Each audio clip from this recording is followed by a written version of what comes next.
মাশাআল্লাহ।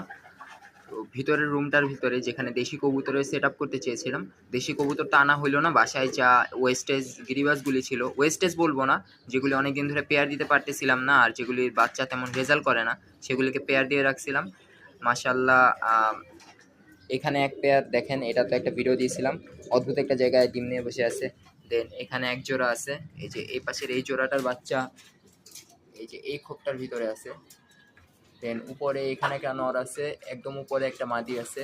দেন এখানে এই খোপটার ভিতরে ঘিয়াচুল্লি ডিম নিয়ে বসে আছে। ঘিয়াচুল্লির পেয়ার হচ্ছে এই যে এই পাশের এই নরটা। তো মাশাআল্লাহ, এরকম 4 পেয়ার কবুতর ভিতরে সেট করতে পারছি। এখানে একটা নর উঠে বসে আছে। আর এখানে কোয়েল পাখির খাঁচাটা রাখছিলাম।